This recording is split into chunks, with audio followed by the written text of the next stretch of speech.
FCRA നിയമ ഭേദഗതിക്കെതിരെ കത്തോലിക്ക സഭ പുതിയ നിയമം ജനാധിപത്യ വ്യവസ്ഥയിൽ അംഗീകരിക്കാൻ കഴിയാത്തതാണെന്ന് ചങ്ങനാശ്ശേരി ആർച്ച് ബിഷപ്പ് തോമസ് തറയിൽ പറഞ്ഞു. അപ്രതീക്ഷിതമായാണ് FCRAയിൽ കേന്ദ്ര സർക്കാർ നടപടികൾ സ്വീകരിച്ചത്. ഇതിൽ ന്യൂനപക്ഷങ്ങൾക്ക് കടുത്ത ആശങ്കയുണ്ടെന്നും അദ്ദേഹം പറഞ്ഞു.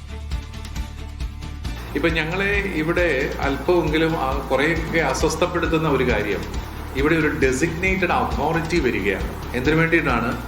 ഈ FCRA ഉപയോഗിച്ച് പണ്ട് വർഷങ്ങൾക്ക് മുമ്പ് നമ്മൾ പണിത കോളേജുകളോ സ്കൂളുകളോ ആരാധനാലയങ്ങളോ ഒക്കെ ഏറ്റെടുക്കാനും പിന്നെ അത് വിൽക്കാനും, വിറ്റിട്ട് അതിൻ്റെ പണം മറ്റൊരു ഫണ്ടായിട്ട് രൂപീകരിക്കാനും ഒക്കെ ആയിട്ട് അവർ ഒരു നിയമം കൊണ്ടുവരികയാണ്. നമുക്ക് അതൊക്കെ അത്ഭുതകരമായിട്ട് തോന്നുന്നു. അതൊക്കെ എന്തിനു വേണ്ടിയിട്ടാണ്? ജോസി ബാബു വിശദാംശങ്ങളുമായി. ജോസി, എന്തുകൊണ്ടാണ് FCRA നിയമ ഭേദഗതിയെ കത്തോലിക്ക സഭ ഈ വിധം എതിർക്കുന്നത്? ബിഷപ്പിന്റെ വാക്കുകൾ എങ്ങനെ കാണാം?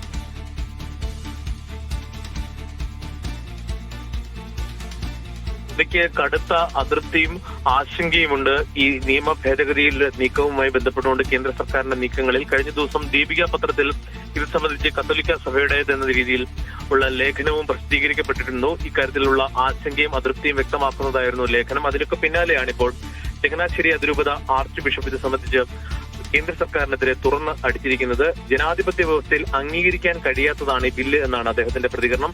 ന്യൂനപക്ഷങ്ങൾക്ക് ഇക്കാര്യത്തിൽ കടുത്ത ആശങ്കയുണ്ട്. തികച്ചും അപ്രതീക്ഷിതമായാണ് FCRAയിൽ കേന്ദ്ര സർക്കാർ നടപടികൾ സ്വീകരിച്ചത്. നിലവിൽ നിയമങ്ങൾ ഉണ്ടായിട്ട് പോലും ഇങ്ങനെ ചെയ്യുന്നതിൽ ഒരു സംശയമുണ്ട്.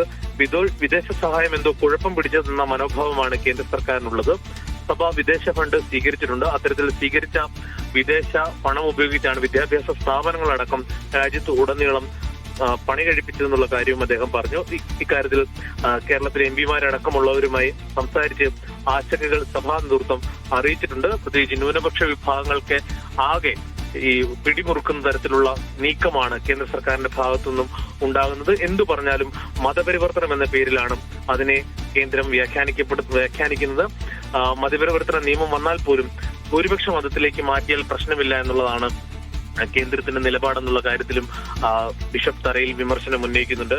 എന്തായാലും ഇക്കാര്യങ്ങളിലൊക്കെ കത്തോലിക്ക സഭയ്ക്കും അതോടൊപ്പം സഭാ നേതൃത്വത്തിനുമുള്ള ആശങ്കകൾ പൂർണ്ണമായും വെളിവാക്കുന്നതായിരുന്നു ബിഷപ്പ് തറയിലിന്റെ പ്രതികരണം. ഇക്കാര്യത്തിൽ കൂടുതൽ കൂടിയാലോചനകൾ വിവിധ സഭാ നേതൃത്വങ്ങളും ന്യൂനപക്ഷ സംഘടനകളുമായി ചേർന്ന് ആലോചിക്കുമെന്നുള്ള കാര്യവും ബിഷപ്പ് തോമസ് തറയിൽ അദ്ദേഹത്തിന്റെ പ്രതികരണത്തിൽ വ്യക്തമാക്കുന്നുണ്ട്. ശരി ജോസി.